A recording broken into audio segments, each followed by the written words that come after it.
다윗이 하나님의 부르심을 받았죠. 다윗은 자기가 잘해서 이스라엘의 왕에 오른 것이 아니라 하나님의 부르심을 받았기 때문에 그 소명을 가지고 이스라엘의 왕의 자리에 올랐어요. 다윗과 군대 장관 요압은 국가가 총동원되는 아주 중요한 전투를 아주 좋은 파트너십을 가지고 치루어냅니다. 요압은 군사의 절반을 데리고 한쪽으로 출병하였고, 다윗도 또 그 남은 절반을 가지고 또 한쪽 다른 나라와 싸움에 나가는 것입니다.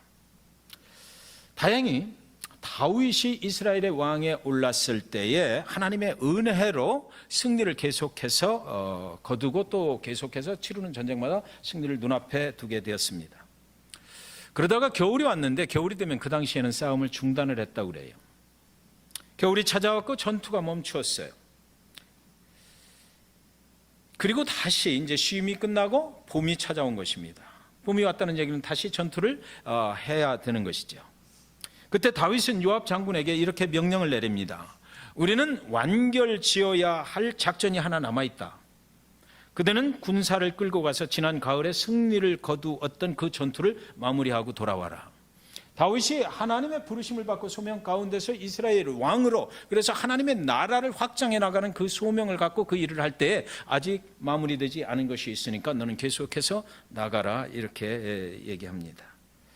그리고 그는 궁전에 남았어요. 궁전에 남아있던 다윗은 어느 날 복잡한 업무를 이제 다 마무리하고 궁전의 옥상으로 이제 올라간 거죠. 궁전의 옥상에는 편히 쉴 수 있는 아름다운 정원 같은 것들이 있었던 것 같습니다. 궁전에 올라가면 이렇게 몇 블락 정도 그 시내가 완전하게 이렇게 보이는, 잘 보이는 그런 시설이 되어 있던 것 같아요. 그날따라 날씨가 청명했을 것이고, 해가 지고 이제 어렴풋이 어둠이 깔릴 때까지 다윗은 옥상에 머물면서 쉼을 취하고 있었습니다. 그런데 다윗의 눈에 들어온 또 하나의 아름다운 장면이 있었어요. 마치 한 컷의 로맨스 영화의 한 장면처럼 보이는 것은 어느 한 집안에 있는 여인이 욕조 안에서 목욕을 하고 있는 아름다운 장면이었습니다. 아름다웠습니다. 내가 잘못 봤나? 눈을 부비고 다시 보았지만 정말 아름다운 여인의 몸매가 그 집 창문을 통해서 저녁 그 뉘엿뉘엿 지는 그 햇살과 함께 조화되면서 너무나 다윗의 눈에 아름답게 보였습니다. 다윗의 눈에 그 여인의 육체가 아주 환하게 아름답게 클로즈업 되는 것입니다. 여러분, 성경은 이 이야기를 통해서 첫 번째로 우리에게 말하고자 하는 것이 있어요. 높은 옥상에 올라가 있을 때 조심해야 된다는 거죠. 높은 옥상에 올라가면 보이는 것이 많습니다. 하나님이 주시는 것 외에 보이는 것이 많아요. 올라가는 것은 좋지만, 그러나 올라가서 조심해야 된다는 것이죠. 그 올라가서 다윗이 이제 선택하는 길을 한번 보시기 바랍니다. 넥스트 스텝이 나오죠.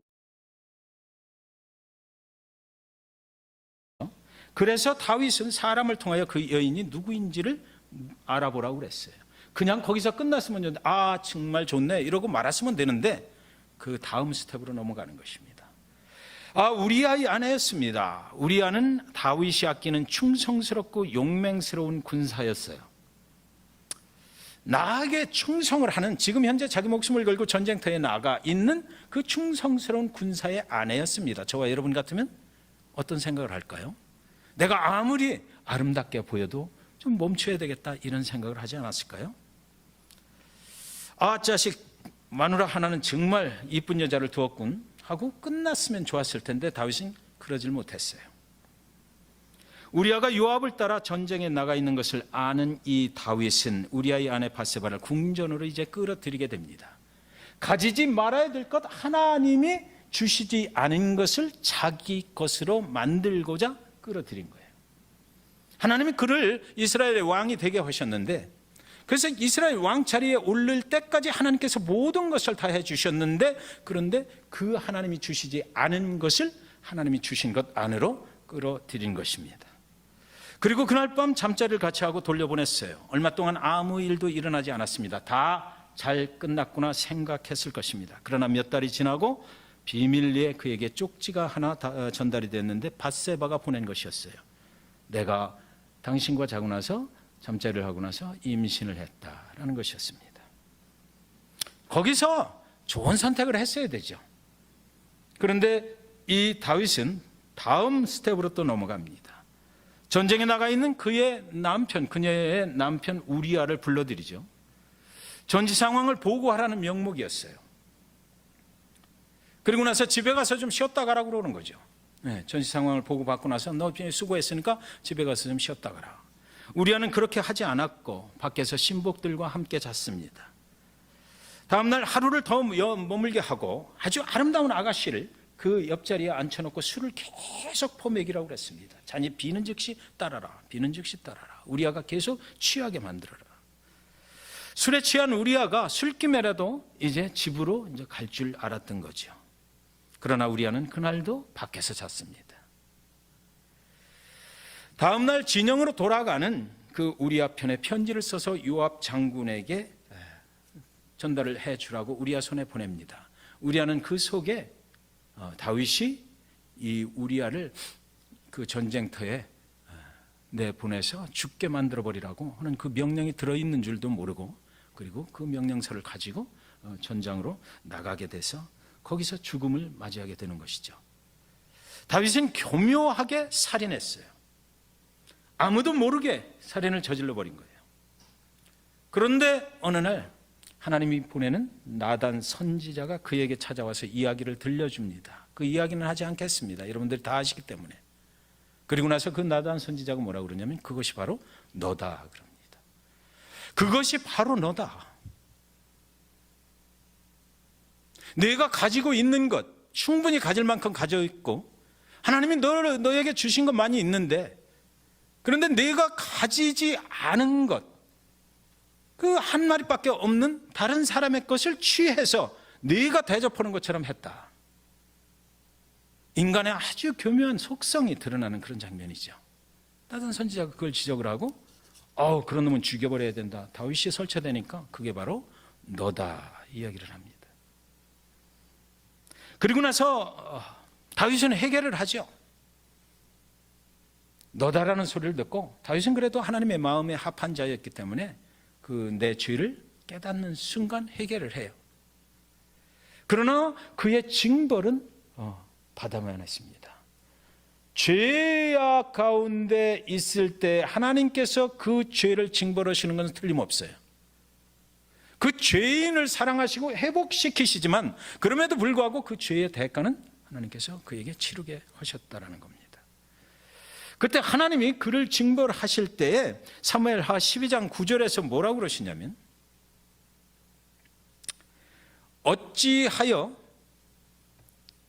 네가 여호와의 말씀을 업신여기고 나 보기에 악을 행하였느냐. 이제 네가 나를 업신여기고. 계속해서 네가 나를 업신여겼다라고 하나님이 말씀하세요.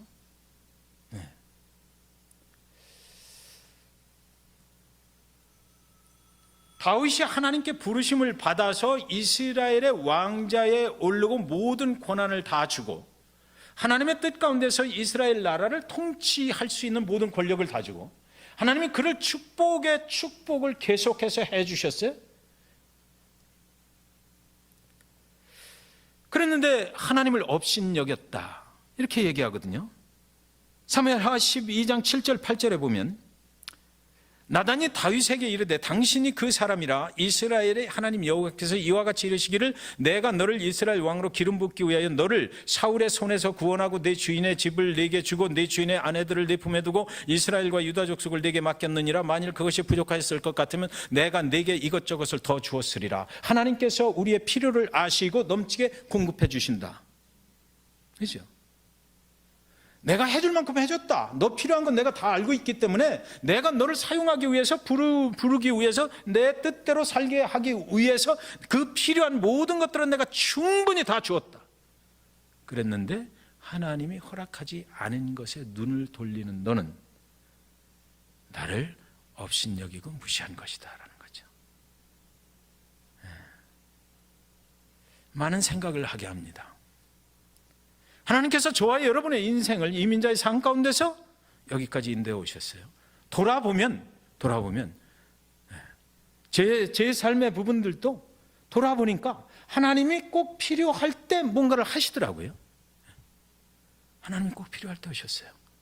그래서 오늘 여기까지 인도해 오셨고 앞으로도 영원까지 하나님은 그렇게 인도해 가실 텐데, 우리가 믿는 것은 입술의 고백은 뭡니까? 하나님은 나의 필요를 아시고 하나님께 부르심에 순종하고 가면 하나님께서 넘치게 공급하시고 내 필요를 다 아시는 하나님께 근심 걱정 염려하지 말고 나를 믿고 따르라라고 하신다. 그런데 하나님께서 나를 보시고 내가 너에게 그렇게 했는데도 불구하고 너는 하나님이 주시지 않은 것, 너에게 필요치 않은 것, 그죠? 내 삶이 하나님의 부르심을 받아서 풍족하게 축복된 삶을 살아가기에 필요한 건강도 주셨고 뭐 재물도 주셨고 모든 것, 자녀들도 주셨고 가정도 주시고 다 주셨는데, 지금 이 시점에서 너에게 필요하지 않은 건 내가 너에게 허락하지 않은 것에 눈길을 돌리고 그것을 뺏어 오려고 하느냐. 하나님은 배반감을 느끼신다라는 거죠. 하나님은 배반감을 느끼신다. 내가 너를 데려다가 왕으로 삼았고 왕권을 주었고 군대와 심지어는 후궁들까지도 주었다. 나는 너에게 모든 것을 주었다. 그런데 다윗, 너는 내가 너에게 준 것에 대해 기뻐하거나 감사하지 않았도다. 너는 내가 주지 않은 것까지 원했고 그것들을 얻으려고 무자비한 일들을 꾸몄다. 너는 나의 은혜를 멸시하였다. 네 것이 아닌 것까지 네 것으로 만들려 했기에 결국 그것이 네 인생의 커다란 오점이 됐다.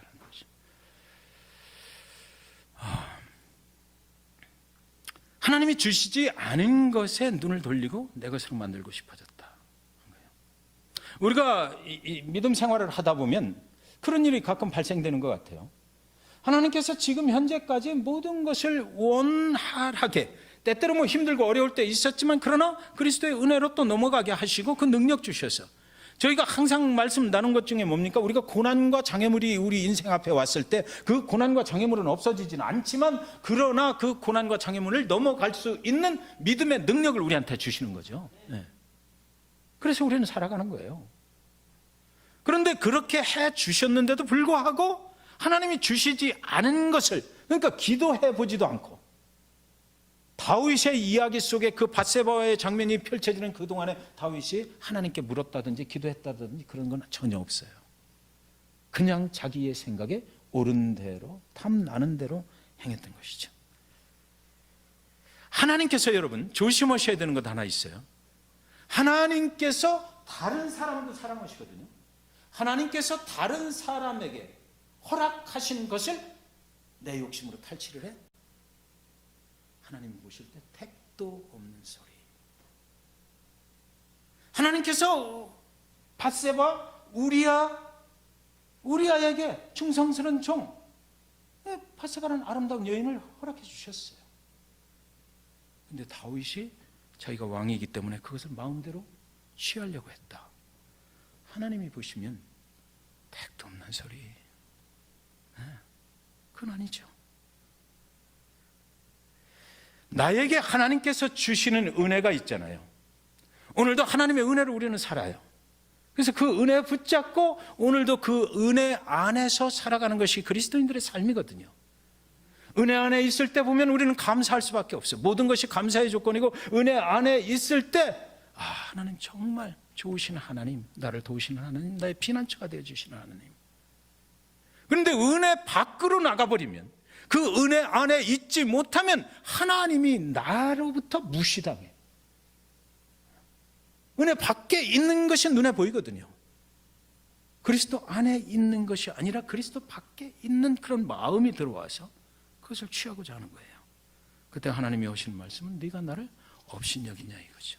예수 그리스도 그분을 통해서 우리를 그리스도인 되게 하시고 영원한 생명의 길로 가게 하시고, 그리고 지금부터 우리가 예수 그리스도를 믿는 그 시점부터 내가 네 인생을 책임지다 말씀하시고 그날부터 필요한 길로 인도하시고 하나님이 보시기에 가장 선한 길로 인도하시고 필요한 모든 것들을 공급해 가시는데, 여러분 혹시나 이 말씀 들으면서 내 삶은 지금 이렇게 찌그러지고 망가져 있는데 무슨 하나님의 은혜야? 라고 하실지 몰라요. 그러나 그런 분이 있으시면 솔직하게 말씀드립니다. 정말 나는 구원받았는가 한번 살펴보십시오. 정말 나는 예수 그리스도의 보혈의 은혜로 내가 구원을 얻은 사람인가? 하나님의 약속은 정말 틀리지 않아요. 얼마든지 간증할 수 있어요. 하나님 예수 그리스도 믿고 우리 삶의 부분들에 정말 그럴 때마다 하나님께서 터치하시고 하나님께서 내 심령 가운데 찾아오셔서 이 일을 만들어주시고 기적이라고 밖에는 표현할 수 없는 그런 일들로 내 인생을 인도하셨던 그런 것들, 얼마든지 예수 그리스도를 정말 구원자로 만난 자들의 삶 속에서는 간증이 터지는 거예요. 네. 은혜 안에 있으라고 하나님이 말씀하시는 거죠. 은혜 안에 있어야 된다. 그래서 여기 한번 보시기 바랍니다. 1장 9절에 하나님이 우리를 구원하사 거룩하신 소명으로 부르심은, 지금 사도 바울이 로마의 감옥, 이걸 하기 전에 잠깐 말씀드리겠습니다. 잠깐 그 참고로 디모데 후서가 쓰여진 뒤 배경을 좀 말씀을 드리면, 사도 바울이 로마로 갔잖아요. 그 스크린 한번 보여주십시오. AD 몇 년 나온 거. 예, 여기 잘 안 보이시겠는데 AD 58년에 예루살렘에서, 우리 사도행전 공부하면서 다 배웠어요. 예루살렘에서 체포됩니다. 그리고 AD 61년, 63년 로마에 도착해서 3년간 감옥 생활과 신문을 받아요. 이리저리 끌려다니는 거예요. 그리고 나서 AD 64년, 67년 감옥에서 풀려납니다. 그래가지고 소아시아 지역으로 해서 마게도냐까지 올라가요. 그래서 거기서 마게도냐에서 디모데 전서, 디모데를 생각하고 사랑하는 아들 디모데야, 디모데를 생각하고 디모데 전서와 디도서를 거기서 썼어요. 편지를 쓴 거예요. 그리고 나서 이제 다시 체포돼 갖고 죽으러 로마로 오는 거죠.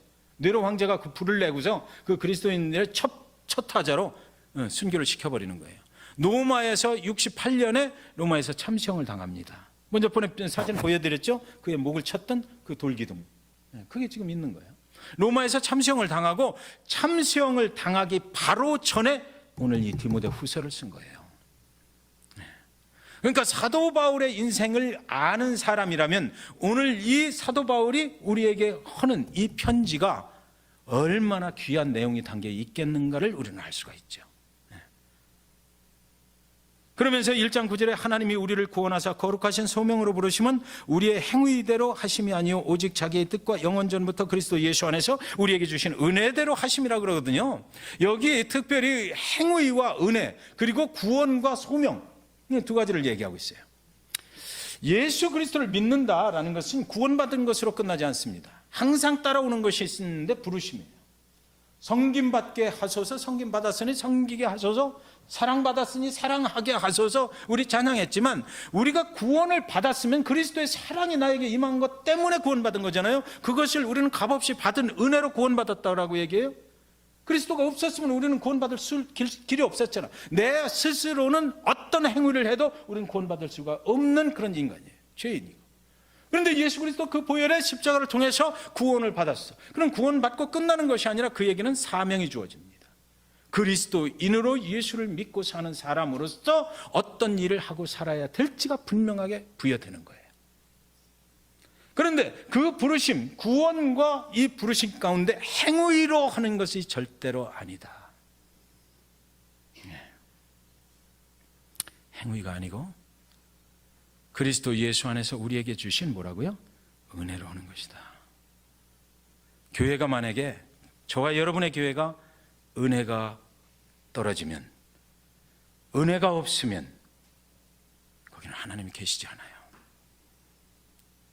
저와 여러분이 섬기는 이 교회가 하나님의 은혜로 예배하지 못하면 거기는 하나님이 없어요.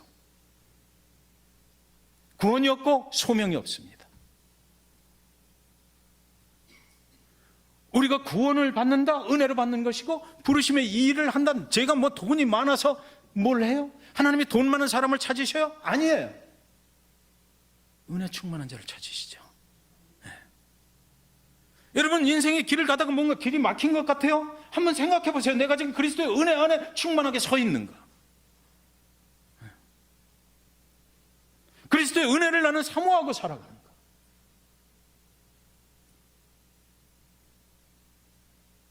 은혜예요, 은혜. 이 은혜는 사람으로부터 오는 것이 아니고 하나님이 그리스도를 통해서 믿는 자들에게 주시는 거죠. 그리스도를 통해서. 그래서 12절에 보면 이로 말미암아 이렇게 나오거든요. 이 은혜로 말미암아요. 내가 또 이 고난을 받되 부끄러워하지 아니하면, 자 여기 잘 보세요. 이 은혜가 충만한 사람은 자기 앞에 고난이 왔을 때 부끄러워하지 않고 넘어갑니다. 은혜가 없는 자는 자기 앞에 인생의 고난이 닥치면 부르심의 소명을 잊어버리고 방황하게 돼 있어요. 교회를 다니다가도 교회 떠나버리는 거죠. 하나님을 원망하는 거예요.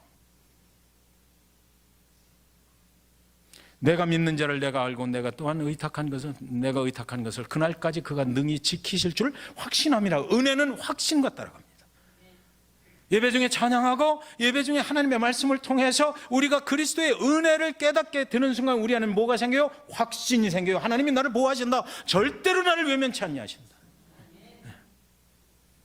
지금 내가 이렇게 어려운 길을 가고 있지만 이것조차도 하나님의 뜻인 것, 그 확신을 주신다고요.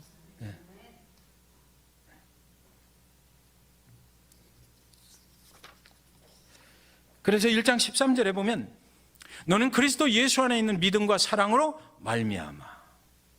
그것으로써 그리스도 예수 안에 있는 믿음과 사랑으로 말미암아 내게 들은 바 바른 말을 본받아 지키고. 그리스도를 믿는 자들은 그리스도를 따라가는 삶을 사는데 그 본받아 따라가는 그 삶을 사는 것은 은혜가 있어야 된다라고 말하는 거예요. 이로 말미암아 그러더니 또 여기서도 그리스도 예수 안에 있는 믿음과 사랑으로 말미암아 그렇게 될 텐데 14절 보십시오. 우리 안에 거하시는 성령으로 뭐로? 말미암아 내게 부탁한 아름다운 것을 지키라. 우리 눈에 보이는 밧세바는 아름다운 게 아니에요. 하나님이 보실 때 아름다운 것이 아름다운 것이죠. 그죠? 하나님이 보실 때 아름다운 것입니다. 여러분, 저는 어려서 저수지가에 살았거든요. 비가 많이 오면 어느 정도 이제 이렇게 저수지가 꽉 차요. 그러면 제 친구가 거기서 고기를 잡아. 어부의 아들이었어요. 그럼 그 배를 가끔 타고 나갑니다. 방학 때 집에 가면 그 친구가 태워줘요. 뭐 뱀장어 낚시 놓고 뭐 이렇게 해서 그런 거 잡는 거 쫓아다니고 그랬어요. 얼마나 보기 좋은지 몰라. 그 저수지 한가운데 노를 저어서 들어가면 보기 좋아요. 날씨도 좋고 물이 출렁출렁하고 거기 한없이 노는 거죠. 그런데 가뭄이 들어요. 가뭄이 들어서 이제 그 농사짓기 위해서 가둬놓은 물이기 때문에 이제 물이 다 빠져나가면요, 그 바닥이 드러날 때 너무나 흉측해요. 그 안에 뭐 낚시꾼들이 와가지고 다 버리고 간가 뭐 쓰레기 온갖 오물들이 거기 다 들어있는 거예요. 여러분, 은혜라고 하는 것은 이렇게 강물이 저수지가 꽉 찼을 때를 말하는 거죠. 우리 안에 그 오물 같은 지저분한 것들이 잔뜩 들어있어요. 그런데도 불구하고 예수 그리스도 그분께서 그것을 강물로 덮어주셨어요. 보혈의 강물로 덮어주셔서 은혜의 강물이 출렁거리게 하는 거예요. 그 그리스도가 그 물을 주시지 않았으면, 생명수를 주시지 않았으면 우리는 바닥이고 오물이고 쓰레기이고 죄인이고 멸망으로 갈 수밖에 없는 거죠. 차마 쳐다볼 수조차 없는 그런 죄악된 그런 인간의 모습이 바로 우리의 모습이다. 그것을 갖다 우리는 은혜라고 하는 거예요. 은혜로 덮었다라. 은혜로. 그리스도의 은혜가 우리를 덮었다라는 것이죠. 그 은혜가 넘치면 우리는 고난이 와도 부끄럽지 않아요. 그죠? 확신이 있습니다. 그 은혜가 넘치면 주신 은혜에 감사할 수밖에 없고요. 다윗은 그 은혜 밖에 있는 것에 눈을 돌렸었습니다. 사도 바울이 사랑하는 아들 디모데에게 오늘 하는 이 말은, 나는 이제 로마에서 이제 곧 죽게 된다. 그런데 사랑하는 아들 디모데야, 영적인 아들 디모데야, 너는 이 은혜로 해라 이거죠. 지금 디모데는 어디 있어요? 에베소 교회에 있어요. 에베소에서 온갖 시련 다 겪고 막 요즘 말로 얘기하면 우울증에 빠져 있고 이런 상황에서 그 사랑하는 디모데에게, 아들 같은 디모데에게 그것을 넘어갈 수 있는 방법은 오직 한 가지가 있는데 그것은 그리스도의 은혜로 넘어가는 것이다 말하고 있는 거예요. 여러분, 말씀 마칩니다. 그리스도의 은혜가 저와 여러분을 살리게 될 줄 믿습니다. 그리스도의 은혜가 모든 어려움을 이기게 할 것을 우리가 믿는 것입니다. 기도하겠습니다.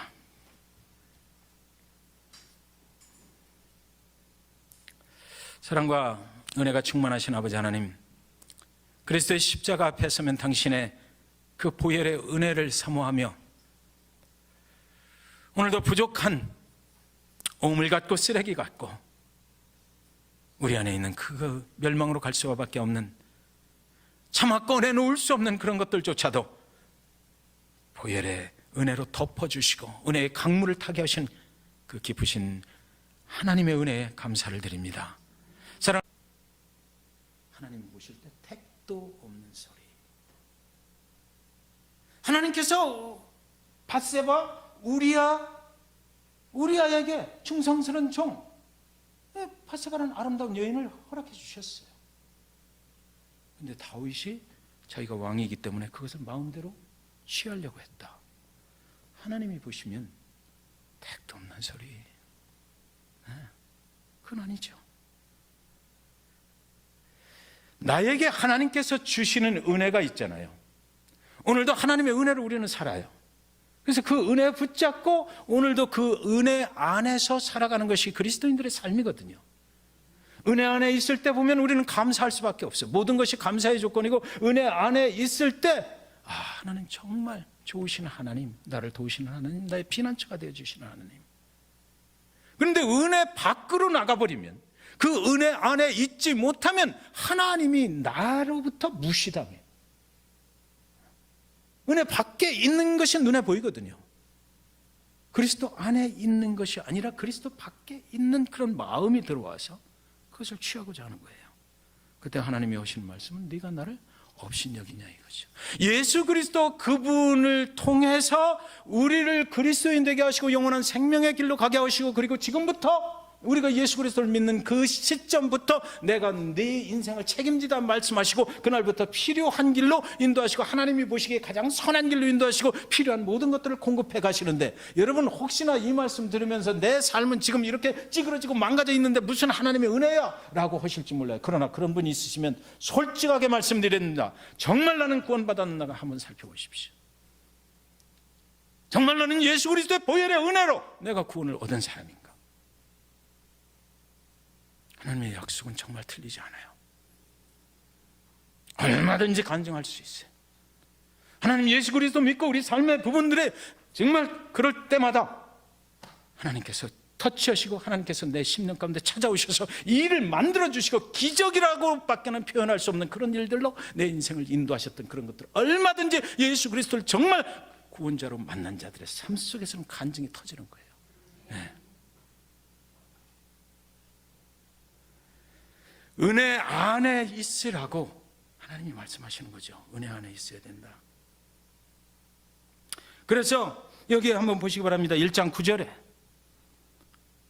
하나님이 우리를 구원하사 거룩하신 소명으로 부르심은, 지금 사도 바울이 로마의 감옥, 이걸 하기 전에 잠깐 말씀드리겠습니다. 잠깐 그 참고로 디모데 후서가 쓰여진 뒷 배경을 좀 말씀을 드리면, 사도 바울이 로마로 갔잖아요. 그 스크린 한번 보여주십시오. AD 몇 년 나온 거. 예, 여기 잘 안 보이시겠는데 AD 58년에 예루살렘에서, 우리 사도행전 공부하면서 다 배웠어요. 예루살렘에서 체포됩니다. 그리고 AD 61년, 63년 로마에 도착해서 3년간 감옥 생활과 신문을 받아요. 이리저리 끌려다니는 거예요. 그리고 나서 AD 64년, 67년 감옥에서 풀려납니다. 그래가지고 소아시아 지역으로 해서 마게도냐까지 올라가요. 그래서 거기서 마게도냐에서 디모데 전서, 디모데를 생각하고 사랑하는 아들 디모데야, 디모데를 생각하고 디모데 전서와 디도서를 거기서 썼어요. 편지를 쓴 거예요. 그리고 나서 이제 다시 체포돼 갖고 죽으러 로마로 오는 거죠. 네로 황제가 그 불을 내고서 그 그리스도인들의 첫 타자로 순교를 시켜버리는 거예요. 로마에서 68년에 로마에서 참수형을 당합니다. 먼저 보낸 사진 보여드렸죠? 그의 목을 쳤던 그 돌기둥, 그게 지금 있는 거예요. 로마에서 참수형을 당하고, 참수형을 당하기 바로 전에 오늘 이 디모데 후서를 쓴 거예요. 그러니까 사도 바울의 인생을 아는 사람이라면 오늘 이 사도 바울이 우리에게 하는 이 편지가 얼마나 귀한 내용이 담겨 있겠는가를 우리는 알 수가 있죠. 그러면서 1장 9절에 하나님이 우리를 구원하사 거룩하신 소명으로 부르심은 우리의 행위대로 하심이 아니요 오직 자기의 뜻과 영원 전부터 그리스도 예수 안에서 우리에게 주신 은혜대로 하심이라고 그러거든요. 여기 특별히 행위와 은혜, 그리고 구원과 소명, 이 두 가지를 얘기하고 있어요. 예수 그리스도를 믿는다라는 것은 구원받은 것으로 끝나지 않습니다. 항상 따라오는 것이 있는데 부르심이에요. 섬김받게 하소서, 섬김받았으니 섬기게 하소서, 사랑받았으니 사랑하게 하소서. 우리 찬양했지만 우리가 구원을 받았으면 그리스도의 사랑이 나에게 임한 것 때문에 구원받은 거잖아요. 그것을 우리는 값없이 받은 은혜로 구원받았다고 얘기해요. 그리스도가 없었으면 우리는 구원받을 길이 없었잖아. 내 스스로는 어떤 행위를 해도 우리는 구원받을 수가 없는 그런 인간이에요. 죄인이고. 그런데 예수 그리스도 그 보혈의 십자가를 통해서 구원을 받았어. 그럼 구원받고 끝나는 것이 아니라 그에게는 사명이 주어집니다. 그리스도인으로 예수를 믿고 사는 사람으로서 어떤 일을 하고 살아야 될지가 분명하게 부여되는 거예요. 그런데 그 부르심, 구원과 이 부르심 가운데 행위로 하는 것이 절대로 아니다. 행위가 아니고 그리스도 예수 안에서 우리에게 주신 뭐라고요? 은혜로 하는 것이다. 교회가 만약에 저와 여러분의 교회가 은혜가 떨어지면, 은혜가 없으면 거기는 하나님이 계시지 않아요. 저와 여러분이 섬기는 이 교회가 하나님의 은혜로 예배하지 못하면 거기는 하나님이 없어요. 구원이 없고 소명이 없습니다. 우리가 구원을 받는다, 은혜로 받는 것이고 부르심의 이 일을 한다. 제가 뭐 돈이 많아서 뭘 해요? 하나님이 돈 많은 사람을 찾으셔요? 아니에요. 은혜 충만한 자를 찾으시죠. 네. 여러분 인생의 길을 가다가 뭔가 길이 막힌 것 같아요? 한번 생각해 보세요. 내가 지금 그리스도의 은혜 안에 충만하게 서 있는가? 네. 그리스도의 은혜를 나는 사모하고 살아가는가?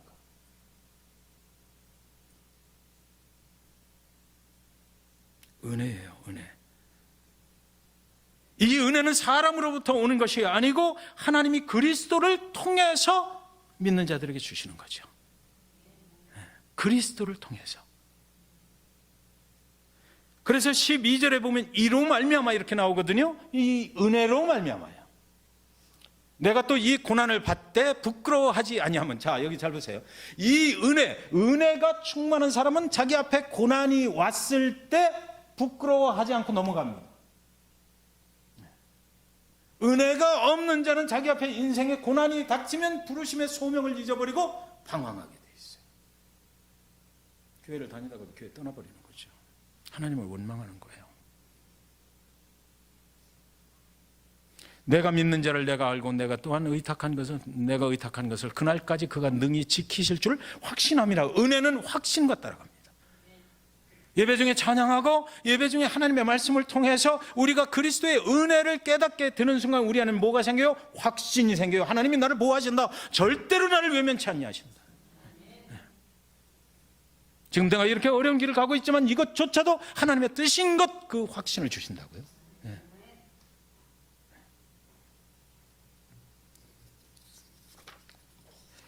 그래서 1장 13절에 보면 너는 그리스도 예수 안에 있는 믿음과 사랑으로 말미암아. 그것으로써 그리스도 예수 안에 있는 믿음과 사랑으로 말미암아 내게 들은 바 바른 말을 본받아 지키고. 그리스도를 믿는 자들은 그리스도를 따라가는 삶을 사는데 그 본받아 따라가는 그 삶을 사는 것은 은혜가 있어야 된다라고 말하는 거예요. 이로 말미암아 그러더니 또 여기서도 그리스도 예수 안에 있는 믿음과 사랑으로 말미암아 그렇게 될 텐데. 14절 보십시오. 우리 안에 거하시는 성령으로 뭐로? 말미암아 내게 부탁한 아름다운 것을 지키라. 우리 눈에 보이는 밧세바는 아름다운 게 아니에요. 하나님이 보실 때 아름다운 것이 아름다운 것이죠. 그죠? 하나님이 보실 때 아름다워야 아름다운 것입니다. 여러분, 저는 어려서 저수지가에 살았거든요. 비가 많이 오면 어느 정도 이제 이렇게 저수지가 꽉 차요. 그러면 제 친구가 거기서 고기를 잡아. 어부의 아들이었어요. 그럼 그 배를 가끔 타고 나갑니다. 방학 때 집에 가면 그 친구가 태워줘요. 뭐 뱀장어 낚시 놓고 뭐 이렇게 해서 그런 거 잡는 거 쫓아다니고 그랬어요. 얼마나 보기 좋은지 몰라. 그 저수지 한가운데 노를 저어서 들어가면 보기 좋아요. 날씨도 좋고 물이 출렁출렁하고 거기 한없이 노는 거죠. 그런데 가뭄이 들어요. 가뭄이 들어서 이제 그 농사짓기 위해서 가둬놓은 물이기 때문에 이제 물이 다 빠져나가면요, 그 바닥이 드러날 때 너무나 흉측해. 너무나 흉측해. 그 안에 뭐 낚시꾼들이 와가지고 다 버리고 간 거 뭐 쓰레기, 온갖 오물들이 거기 다 들어있는 거예요. 여러분, 은혜라고 하는 것은 이렇게 강물이, 저수지가 꽉 찼을 때를 말하는 거죠. 우리 안에 그 오물 같은 지저분한 것들이 잔뜩 들어있어요. 그런데도 불구하고 예수 그리스도 그분께서 그것을 강물로 덮어주셨어. 보혈의 강물로 덮어주셔서 은혜의 강물이 출렁거리게 하는 거예요. 그 그리스도가 그 물을 주시지 않았으면, 생명수를 주시지 않았으면 우리는 바닥이고 오물이고 쓰레기이고 죄인이고 멸망으로 갈 수밖에 없는 거죠. 차마 쳐다볼 수조차 없는 그런 죄악된 그런 인간의 모습이 바로 우리의 모습이다. 그것을 갖다 우리는 은혜라고 하는 거예요. 은혜로 덮었다라. 은혜로. 그리스도의 은혜가 우리를 덮었다라는 것이죠. 그 은혜가 넘치면 우리는 고난이 와도 부끄럽지 않아요. 그죠? 확신이 있습니다. 그 은혜가 넘치면 주신 은혜에 감사할 수밖에 없고요. 다윗은 그 은혜 밖에 있는 것에 눈을 돌렸었습니다. 사도 바울이 사랑하는 아들 디모데에게 오늘 하는 이 말은, 나는 이제 로마에서 이제 곧 죽게 된다. 그런데 사랑하는 아들 디모데야, 영적인 아들 디모데야, 너는 이 은혜로 해라 이거죠. 지금 디모데는 어디 있어요? 에베소 교회에 있어요. 에베소에서 온갖 시련 다 겪고 막 요즘 말로 얘기하면 우울증에 빠져 있고 이런 상황에서 그 사랑하는 디모데에게, 아들 같은 디모데에게 그것을 넘어갈 수 있는 방법은 오직 한 가지가 있는데, 그것은 그리스도의 은혜로 넘어가는 것이다 말하고 있는 거예요. 여러분, 말씀 마칩니다. 그리스도의 은혜가 저와 여러분을 살리게 될 줄 믿습니다. 그리스도의 은혜가 모든 어려움을 이기게 할 것을 우리가 믿는 것입니다. 기도하겠습니다.